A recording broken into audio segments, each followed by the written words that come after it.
Infiniestro.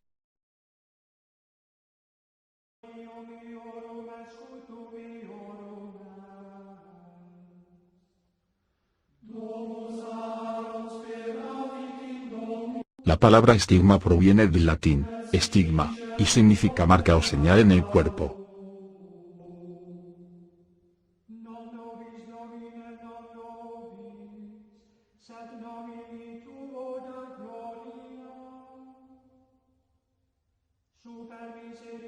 Dentro del cristianismo, un estigma son marcas o señales que aparecen espontáneamente en el cuerpo de algunas personas cuya fe es infinitamente inmensa. Estas marcas son muy parecidas a las que sufrió Jesucristo en su pasión y muerte, en las manos, pies, costado derecho, cabeza y espalda. Como los que adquieren los estigmas suelen ser personas de altísima religiosidad, sus profundos estados de éxtasis podrían generar una autosugestión capaz de somatizar su experiencia psíquica. Las causas de esta sugestión pueden ir desde el deseo ferviente y auténtico de padecer con Cristo para la redención de los pecadores, pasando por la intención de transformarse en signo visible del mensaje de redención que Cristo trajo al mundo, hasta simplemente el celo de promover la figura de Jesucristo y su pasión. Estos estigmas, según los propios cristianos, pueden ser de origen sobrenatural y natural. A su vez, los de origen sobrenatural pueden ser de dos tipos, uno divino y el otro diabólico. Los de origen natural hablan que son causadas por el mismo sujeto que las tiene, bien sea producido por el mismo o por origen psicosomático. La Iglesia estudia los casos de origen divino, dicen que quienes padecen estos estigmas participan del sufrimiento de Jesús. Estas marcas pueden ser permanentes o no, según sea el caso, sangrientas o no, visibles o no, dolorosas o no, aunque en muy pocos casos, sea del tipo que fueren, se afirma que son sumamente dolorosas. El tipo de heridas refleja su correspondencia con la pasión de Jesús a través de las siguientes señales. Heridas en manos o muñecas y pies semejantes a las causadas por clavos. Heridas en la cabeza, semejantes a las provocadas por la corona de espinas. Heridas en la espalda, semejantes a las del látigo en la flagelación. Herida en un costado semejante a la causada por una lanza, por lo general en el lateral izquierdo. La Iglesia hace una investigación exhaustiva, cuando se solicita, para justificar la autenticidad de los estigmas, que podemos sintetizar en 14 elementos que justifican su autenticidad. 1. Los estigmas están localizados en los lugares de las 5 llagas de Cristo. 2. Los estigmas aparecen todos al mismo tiempo. 3. Los estigmas aparecen espontáneamente mientras la persona ora extasiada. 4. No se pueden explicar por causas naturales. 5. No degeneran en necrosis. 6. No emiten mal olor, al contrario se habla de olor a flores. 7. Carecen de supuración o de infecciones. 8. Sangran diaria y profusamente. 9. Se mantienen inalterados a pesar de los tratamientos. Es decir, no sufren procesos de descomposición. 10. Provocan una importante modificación de los tejidos. 11. Tienen una perfecta e instantánea cicatrización cuando desaparecen. 12. Están acompañados de fuertes dolores tanto físicos como morales, así como de la participación en los sufrimientos de Cristo. 13. Se dan en personas que practican las virtudes cristianas heroicamente, que tienen particularmente gran amor, humildad y amor a la cruz. 14. Producen frutos abundantes que se pueden medir en acatamiento a todas las indicaciones de la Iglesia, solidez espiritual expresada en humildad, obediencia y oración, caridad concreta a través de obras, fidelidad doctrinal, sufrimientos morales soportados con paciencia. Estas llagas, si es el término correcto para nombrarlas, se manifiestan en ciertas personas como signo de su participación en la pasión de Cristo. Esto, según las creencias cristianas, son llamadas estigmas visibles. Otros padecen únicamente los sufrimientos, sin mostrar marcas externa alguna. A estas se le nombra estigma invisible. Las llagas pueden permanecer en el cuerpo por mucho tiempo. El Padre Pío las llevó durante 50 años. Estas llagas se dice son un don de Dios, aunque se le atribuye también un carácter diabólico. Existen casos en que se emplea este don con fines lucrativos.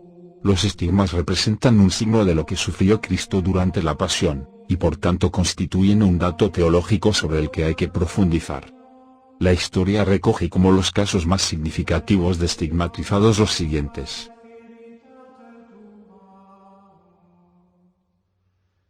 San Francisco de Asís, primer caso que recoge la historia. Los estigmas de San Francisco de Asís son considerados por la Iglesia como los más semejantes al sufrimiento de Cristo. Ocurrió el 14 de septiembre de 1224 y tuvo como protagonista uno de los santos más carismáticos de la historia de la Iglesia, Francisco de Asís, fundador de la orden que lleva su nombre, gran amigo de los animales, iniciador de la tradición de los pesebres navideños y autor de bellos poemas como el himno al sol y la oración por todos. En aquel día de la Santa Cruz Francisco, de 42 años, oraba en lo alto del italiano Monte Auvernia y meditaba profundamente sobre el misterio de la pasión de Cristo. Se le apareció entonces un brillante serafín de 6 alas en cuyo centro nuestro fraile distinguió la figura de un hombre crucificado. De él salieron rayos de luz que perforaron las manos, pies y costado de San Francisco, causándole los estigmas, que una fuente histórica describe así.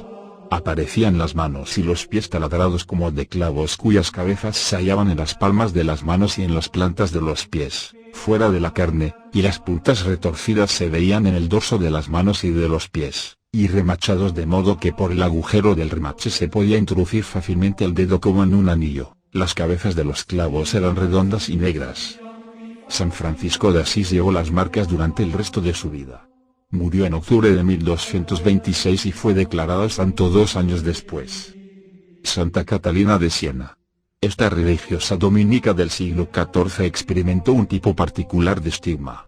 Su biógrafo Raimundo de Capua cuenta que el 1 de abril de 1375, cuando tenía 28 años, Catalina oraba en una iglesia de Pisa cuando entró en éxtasis y se elevó varios centímetros por encima del suelo.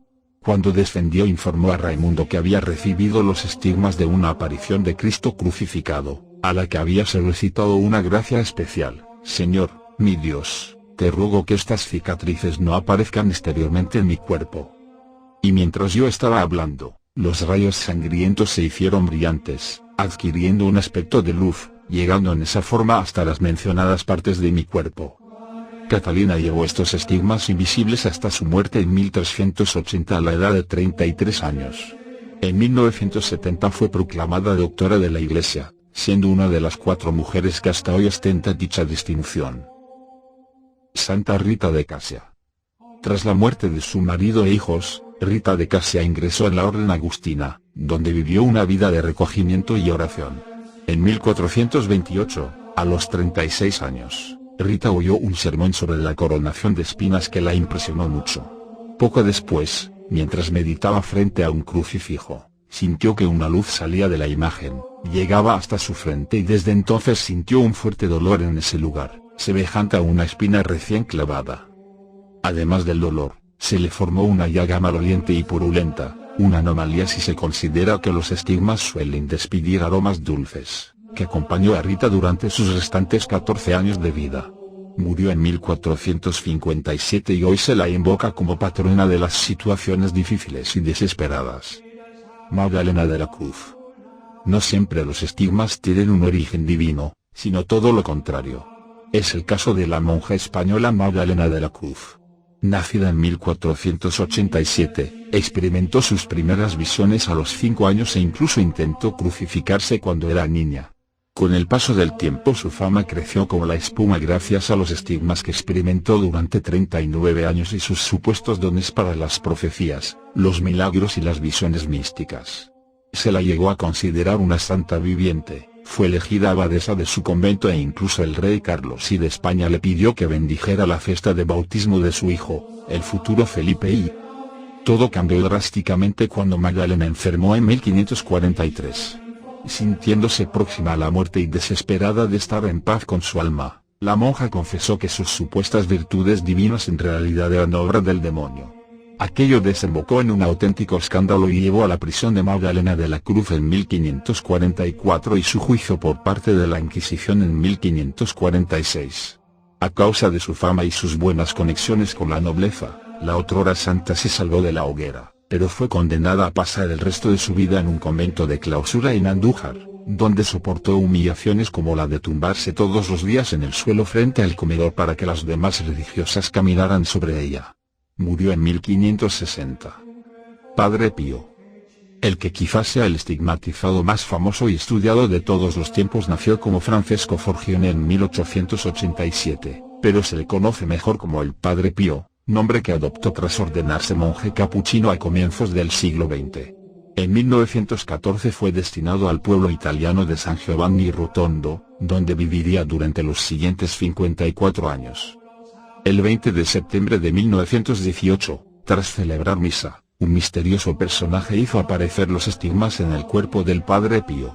El sacerdote sufriría a partir de entonces terribles dolores durante el resto de su vida, llegando en ocasiones a perder hasta 100 gramos de sangre arterial diaria. También afirmaba sufrir ataques del demonio.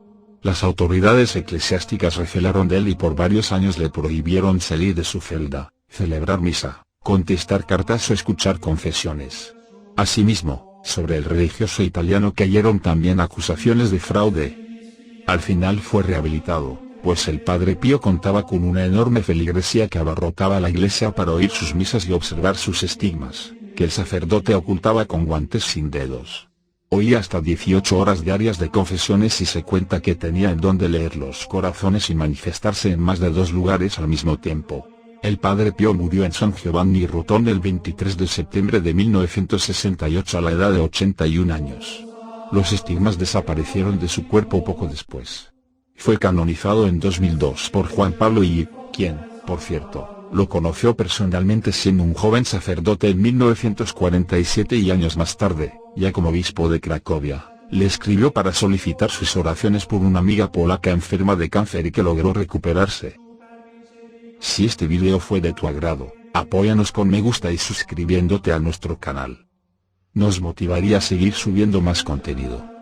Síguenos en las redes y disfruta de nuestras publicaciones.